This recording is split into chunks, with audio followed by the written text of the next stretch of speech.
Welcome to today's story, and thank you so much for tuning in. We're excited to take you on another journey into the world of mystery, legends, and untold history. Before we dive in, don't forget to hit that like button if you enjoy what you hear. Drop a comment to share your thoughts, and subscribe for more captivating stories and content. Now sit back, relax, and let's begin. The sunken city of San Pedro is a haunting reminder of a real tragedy that occurred in 1929. A once thriving neighborhood perched on the cliffs of Point Fermin suddenly began to slide into the Pacific Ocean due to unstable geological conditions. The collapse, covering over 40,000 square feet, swallowed homes, streets, and buildings into the sea. Thankfully, no lives were lost, but the city was abandoned, leaving behind jagged ruins that now lie exposed and decaying on the cliffs. The remnants of this seaside community, streets broken in half, sidewalks disappearing into the abyss, have led some to ask a strange question. Could this be the real Atlantis?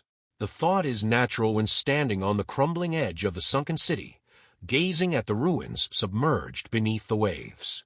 Much like the myth of Atlantis, San Pedro's sunken city fell victim to the forces of nature, disappearing almost overnight.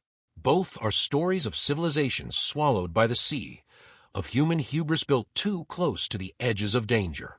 While the sunken city may not hold the secrets of a lost, ancient empire, its ruins evoke that same mystery, an eerie reminder that no city, no matter how prosperous, can stand forever when nature decides otherwise.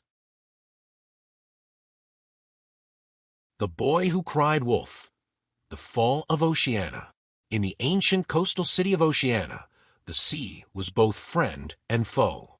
The city was built on cliffs high above the crashing waves, thriving because of a strange energy source harvested from the ocean's depths, agarite, a glowing crystal believed to be the lifeblood of the sea gods. The people of Oceana built their homes and temples using this energy, their prosperity unmatched by any neighboring towns. They felt invincible, trusting the sea as their protector. But Daniel, a young boy who lived on the cliffs with his father, Ethan, knew the ocean could also be dangerous. Unlike the other children who played without care, Daniel would spend hours studying the tides, listening to the whispers of the wind, and imagining what might lie beneath the deep.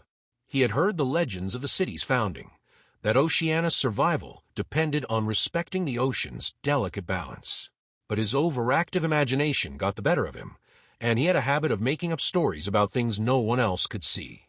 "Dad," Daniel would often shout, running into the house breathless. "I saw the sea gods. They're angry. The waves are rising higher than ever." Ethan would simply shake his head, amused at his son's wild tales.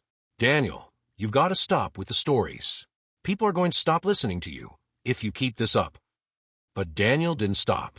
Every week, he came up with a new warning, a mysterious shadow in the sea, a strange crack in the cliffs, or a sudden shift in the winds. And every week, his father and the townspeople would dismiss his words as the overactive imagination of a boy who cried wolf too many times. One evening, while exploring the cliffside, Daniel noticed something different. The waves were unusually violent, thrashing against the rocks with a force he hadn't seen before. He crouched down, pressing his ear to the ground, and felt a subtle tremor. His heart raced. This wasn't like the other times. Something was wrong.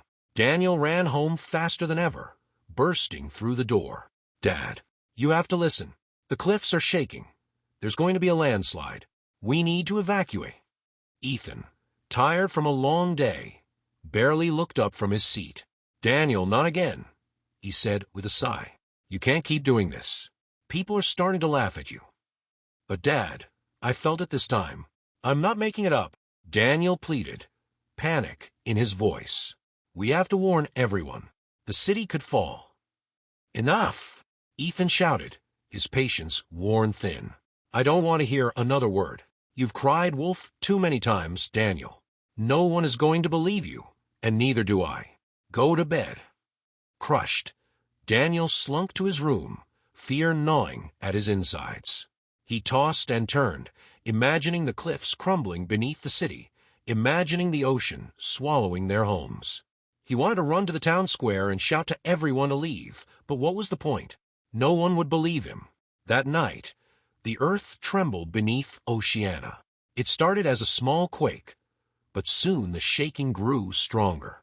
The townspeople, startled awake, rushed outside, confused and frightened. By the time Ethan awoke and ran to check on Daniel, the cliffs had already begun to split. Massive cracks appeared in the earth, and pieces of the city started sliding toward the sea. Daniel ran to his father, tears streaming down his face. I told you, Dad." Ethan grabbed him by the shoulders, his heart pounding with fear and regret. "Daniel, I didn't know. I should have listened." The cliffs groaned under the weight of the city. Buildings crumbled, streets collapsed, and the glowing energy of the agarite that had once powered Oceana now surged wildly, lighting the sky with an eerie glow. The ocean, once a source of life, had turned into a raging force of destruction, pulling pieces of the city into its depths. Ethan and Daniel ran toward the town square, but the ground beneath them buckled. The sea rose up to claim Oceana, just as Daniel had warned. Houses, temples, and streets disappeared beneath the waves in a matter of minutes. When the sun rose the next morning, only the highest cliffs remained, and the once thriving city of Oceana was gone. The sea had taken everything.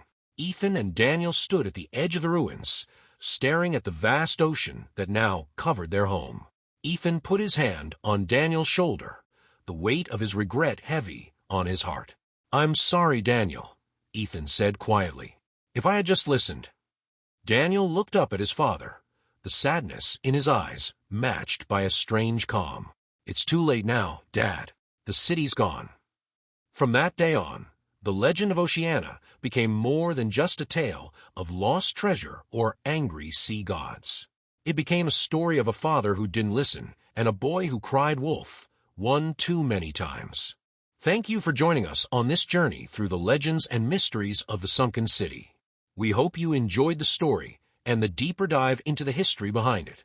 If you liked what you heard, don't forget to hit the like button and share your thoughts in the comments below. What do you think really happened to Oceana? Could there be more truth to the legends? And if you want more stories like this, make sure to subscribe to our channel so you don't miss out on future episodes filled with mystery, history, and imagination. Thanks again, and we'll see you next time on Legends and Landscapes.